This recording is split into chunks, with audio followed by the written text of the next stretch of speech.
Mikey Madison had no intimacy coordinator throughout the entire time of filming Honora, which is my pick for X-rated TV show or film of 2024. Hi, my name is MJ, and we are going to be talking about my favorite TV shows and movies of 2024. I know I'm pretty late and we're well into the start of the new year, but it's better late than never. You know what I mean? And I am using a new mic.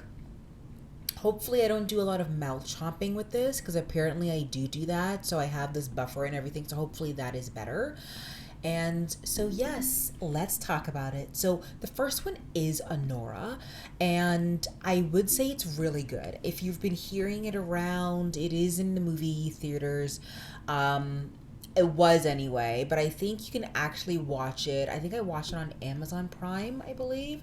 And it's a really good TV show, but there is nudity, there is a lot of, body exposure if you're not really into that, hence the X-rated part of things. So let me tell you what it's about. So Honora is a young woman from Brooklyn, gets her chance at a Cinderella story when she meets and marries the son of an oligarch.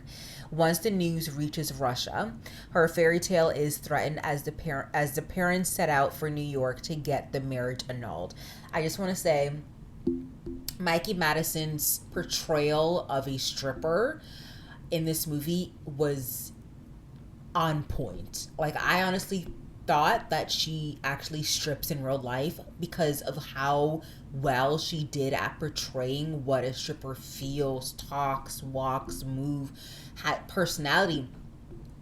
Of course, they're not monotonous. They're not just like, one tone creature, in human beings, not creatures. But it's interesting because I wouldn't think, cause I've seen Mikey Madison in other mediums and films and TV shows, and I wouldn't think she'd be capable of doing this. So I was reading up on the actual movie and in preparation for the movie. So apparently she spent 3 months, going to strip clubs, talking to strippers, and really getting into that role because she was actually scared of doing. She was actually scared that she wouldn't be able to meet people's expectations of her, but also of herself. And this is a role that is completely outside of her comfort zone. So when you think of a stereotypical stripper, that is how Mikey Madison definitely played, but she played it with much more nuance, which I loved because it honestly sounded like she strips part-time in New Jersey, and that's the actual character, a stripper from New Jersey who is well known in the club, and she has normal regular clients and then new clients, and then new clients end up being the Russian oligarch. The story is completely interesting, like completely different and interesting. Like, you don't know where the movie would take you, but it takes you on this like journey of the relationship between the oligarch and the stripper, and the new element of the actual parents of the kid who ends up living in this like mansion in New Jersey, and they end up coming back and taking him back to Russia because I don't want to ruin it for you guys, but it's very, very good if you haven't watched it. I totally, you should totally go watch it. I really loved it, and I totally see why Mikey Madison is getting the recognition that she's getting in this award season, that we're in. So I really do see Honora definitely being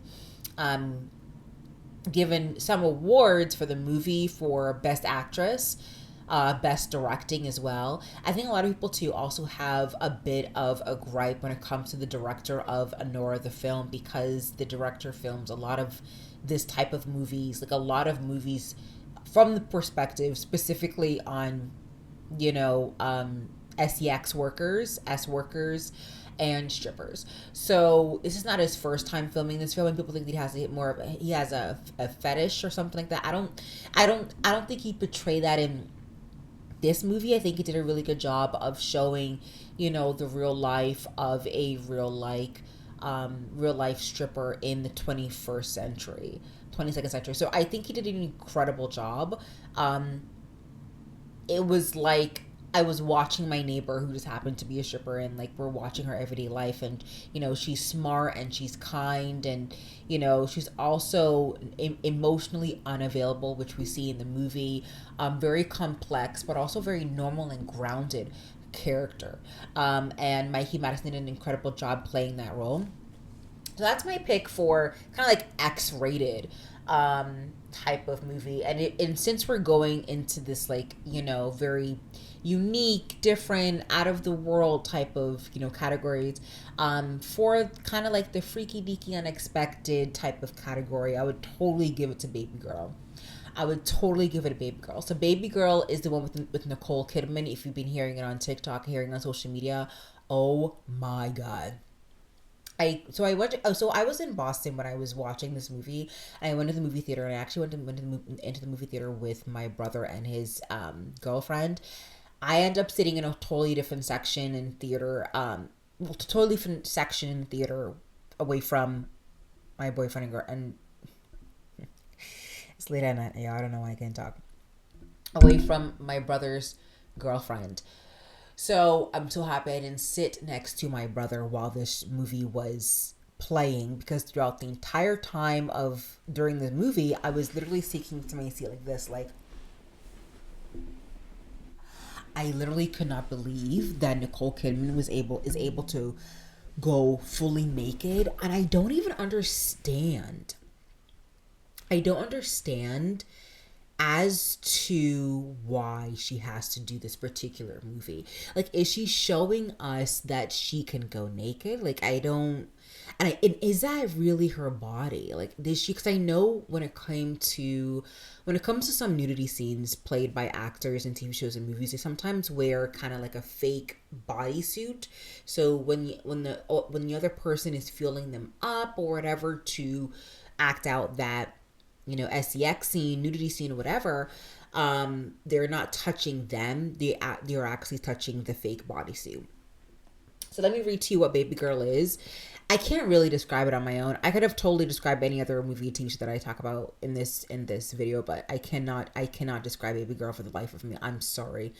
I'm just gonna read what Google has to say. Yes, I totally agree. It's definitely a thriller, and erotica. Definitely X-rated.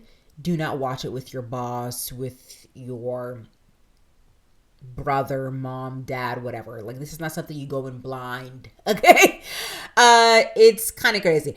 It's a high-powered CEO puts his career and family on the line when she begins a torrid affair with her much younger intern. So the CEO and the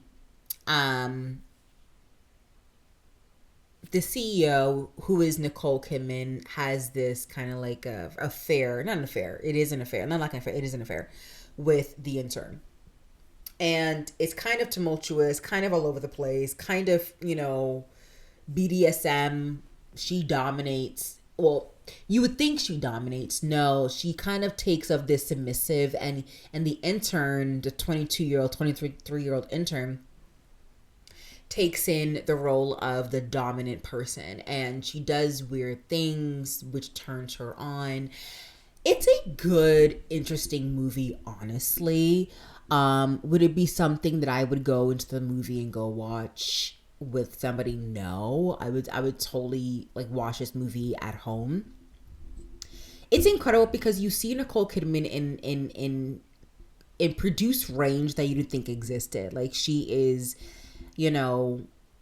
turning herself on. She's surprised. She's quite depressed. Her character's quite depressed, sexually depressed, honestly.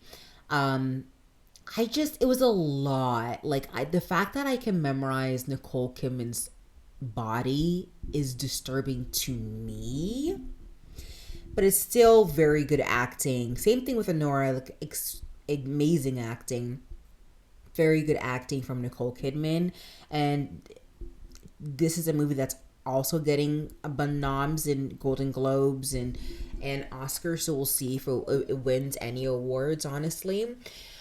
And when I was, again, reading up on the movie and preparation of the movie, what Nicole Kidman had to go through when it came to playing this particular character, Nicole Kidman actually said in an interview that she was turned on by some of the scenes. Was she turned on by what the director is saying or what? Because the person who ends up paying her husband, because it is an affair, so her husband, and she has two kids, and she plays a CEO who is married to Antonio Banderas. So was she turned on by Antonio Banderas, and then a mom of two kids. So very good. It's very interesting, very like completely different. Like it's not something, same thing with Honora, it's not something you can predict on what's gonna happen. Like it's pretty much a sexually liberation type of movie where the woman is like sexually liberated and is trying to figure out, her voice as a sexual being. I know, completely two left field movies, but I actually did like it. It was kind of interesting. And I actually do think, honestly, we're in an era of time where, TV shows and movies are not that interesting anymore. And it's just replaying the same type of stories over and over and over again. And that's what I see often when it comes to a lot of political dramas on CBS, ABC, NBC, all those type of all those type of TV shows and movies, all the type of TV shows actually. There's no original creative content anymore. So that's what I liked about Honora and Baby Girl. Moving on, if you like kind of like the spy political type of thing, I am a spy political type of girl. I love The Politician. Season 1, Season 2, I really didn't get into it. I'm really into this others that are happening right now, but the one that won and the one I can't wait to get back into is called The Agency.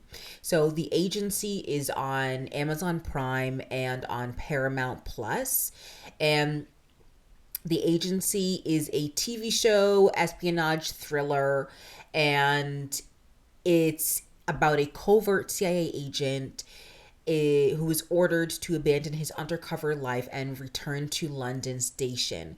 When the love he left behind reappears, romance reignites.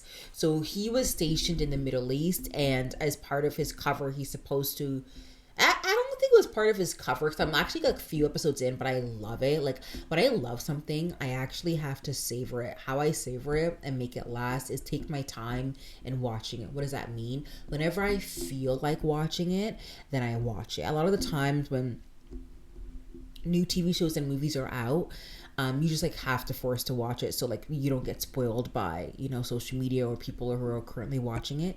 But The Agency is a show that a lot of people don't know about, or if you're like into TV shows and movies, then you definitely know what the TV show is, but you haven't really fully watched it yet.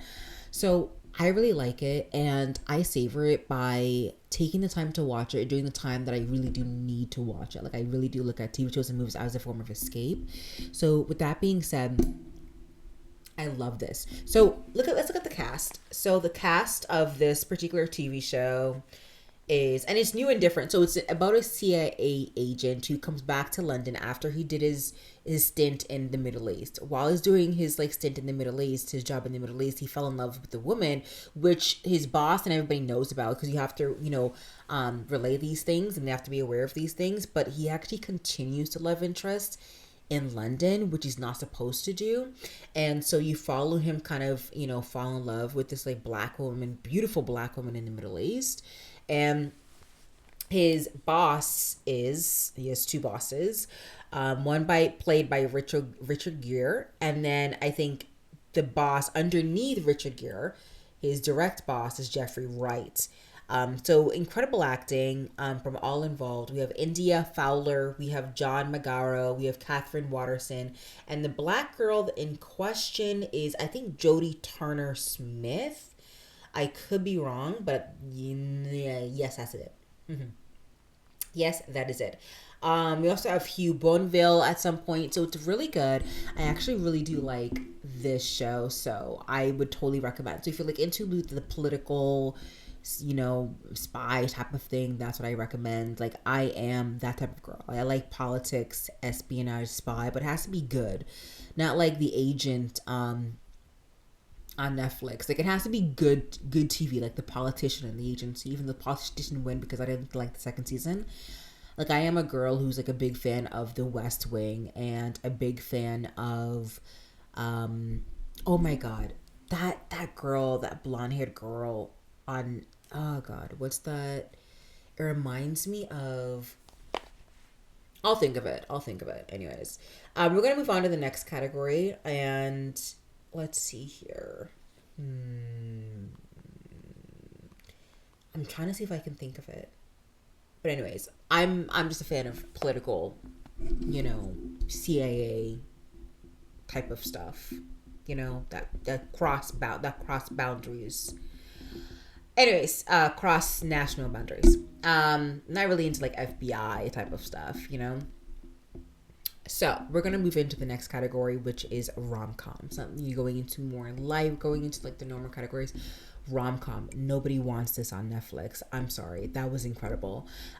We have an amazing depiction of a millennial love, real millennial love in the 21st century. In the 21st century, honestly. And we don't have a lot of TV shows or movies about millennial love. It's either Gen Z or over 40 these days. It's nothing for millennials, by millennials, played by millennials. So before millennials, written by millennials, played by millennials. That is rare. And that's why when it came out, I do have a separate video on that on my page where I really do give my full review. And that is the sole reason why I love this TV show. And also because it was actually, entertaining. It was actually quite funny. So it is a rom-com. And also, the love, not only was it real, it was like so romantic. Like, you don't see, a romance that you really want to root for. When you see romance on TV, you're like, oh, okay, that's cute. But this romance is like, oh my God, like it's incredible. Like, it's like electrifying. Like, you can feel it. The type of romance that you can feel. So this is the one with Kristen Stewart and Adam Brody. I obsessed with both of them. I love Kristen Stewart in Veronica Mars, and I love Adam Brody in The OC. And I'm happy that Adam Brody and his wife, Leighton Meester, if you didn't know, are coming back to acting again. And I know they have kids. I know they're married to each other in real life. I know we're digressing. We're not talking about the TV show, but I do want to say in relation to Adam Brody and Leighton Meester on the California fires, I am my prayers and my condolences go to those who are affected by the California fires. And if I was there, I would be the ones making meals, opening my homes to people. That's the type of person I am. And I heard that Adam Brody and Leighton Meester's home got burned down, so that's why I am bringing it up. And I am aware of the situation, and it is heartbreaking. So Nobody Wants This is about a millennial couple again. So it's about between a woman and a man, and the woman is a successful podcaster who just broken up with her situationship, I believe. And then she happens to meet a guy at a friend's party, and the guy happens to be a rabbi who's really Jewish, like super practicing Jewish. A lot of people who have religions, and that's kind of like the other element of the TV show, that you really are seeing a real couple with real love navigating, other elements of what it means to be in love as a millennial, which is, things that are important to us. So that is, religion and family and money and children and all of these things. So, and of course, sex, like all of these things come into play, and they all have their own episode in the actual season. It's incredible. It is actually written by Jewish. No, I think one of them are Jewish, but it's written by two girls, I believe. But I really do love it, and I'm sure you guys have heard about it. So Nobody Want This, 94% Rotten Tomatoes, and it was written by, if I can get the creators, but maybe not. I won't be able to get it. But Anyways, it's written by two creators, two podcasters in real life. One is Jewish, one is not, and they wrote this TV show. This TV show. Oh my god! And the second season's coming out, so they got another second. They should. They should get at least 3 to 4. So I'm not gonna ruin it. This is just giving my picks, and I loved Nobody Wants Us. So going into just drama category, I'm gonna pick Three Women on Amazon Prime. It is a good TV show, a bit trippy, it's good acting by some of the women, not all of the women on the show, but it's interesting and super dramatic to say the least.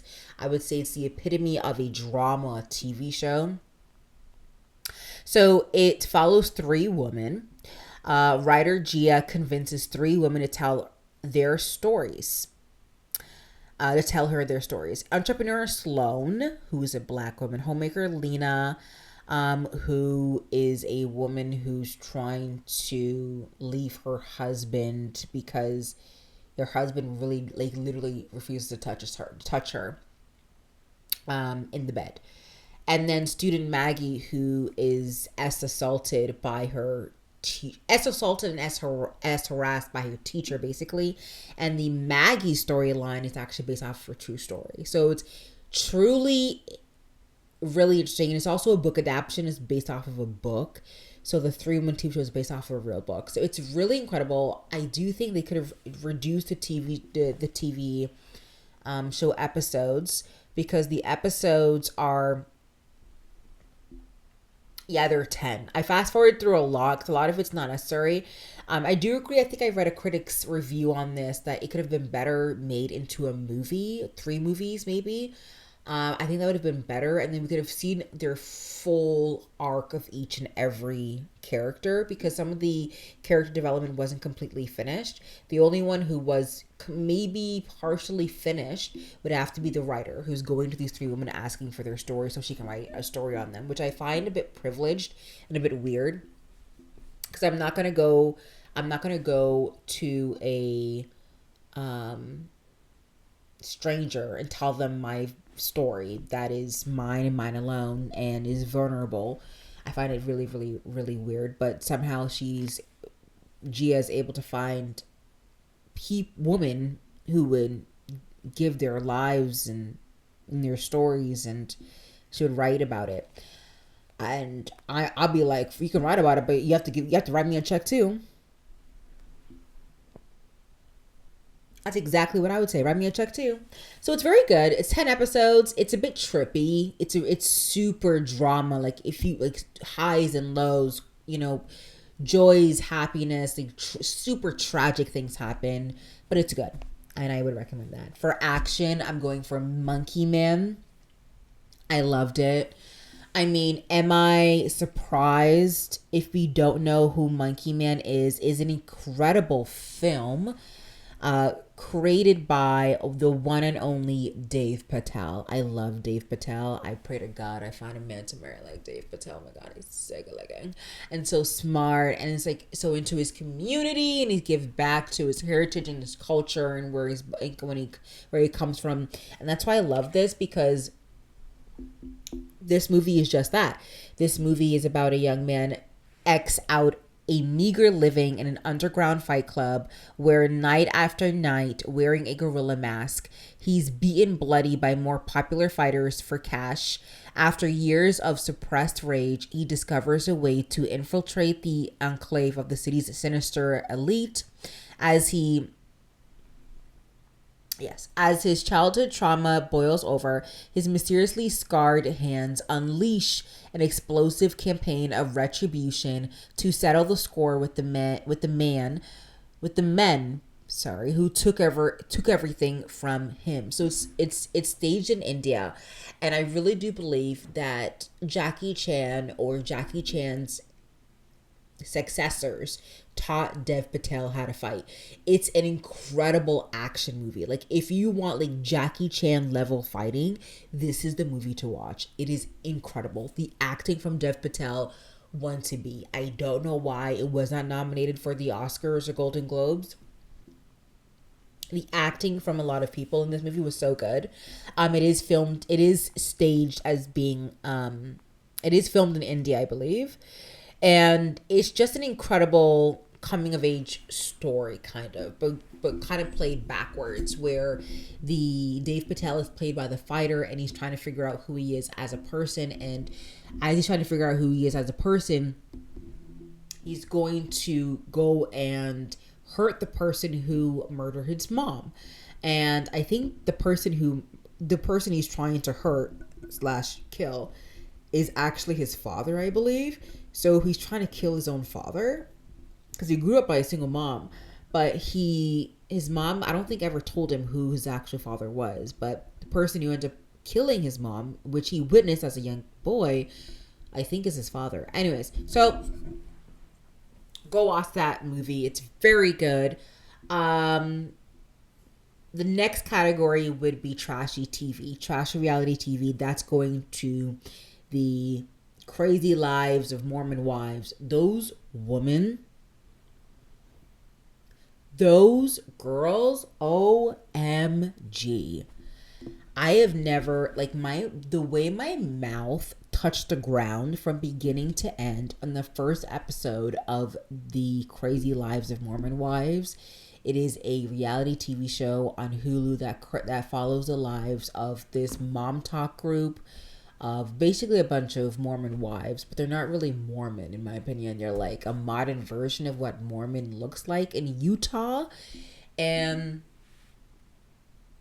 that had the housewives running, like the Mormon wives have nothing on the housewives, nothing on Love is Blind, nothing on any of the reality TV shows that we see.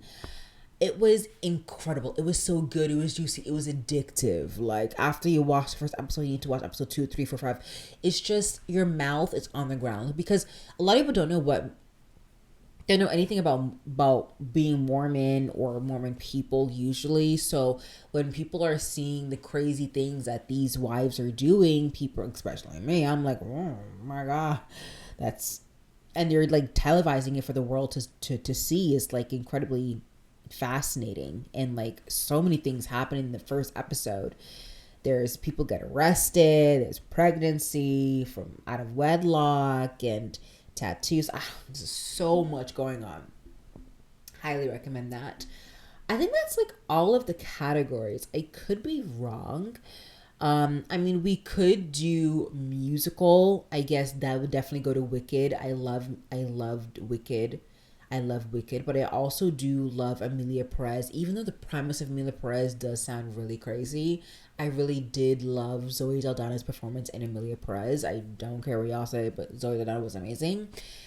And yeah, the premise of Emilia Perez is insane. You know, a Mexican cartel guy who wants to be a trans woman, then try to find all the dead bodies of the moms that he killed. Like, it sounds insane. The premise, he wants to find, like, after the cartel guy turns into a woman through the, sex operation, the SEX operation, he then goes and finds the dead bodies of the little boys. And how she does that is through the wives, because the wives are looking for the dead bodies, and most likely than not, like, she, who used to be the head of the cartel, most likely killed them. And it's just like a huge gray area. It's weird, I agree, but it's good. But like, I would say Emilia Perez and Wicked for a musical. But I mean, Wicked, like, if I would also put Wicked in the blockbuster category as well. Like, nothing can compare to Wicked. I'm sorry, it was so good. Honestly, I realized I didn't watch a lot of TV show and movies. Definitely watched more than the average, way more than the average, but not as much as I should. But because too, like I think a lot of TV shows and movies that came out in 2024 weren't really interesting. They're all same old, same old.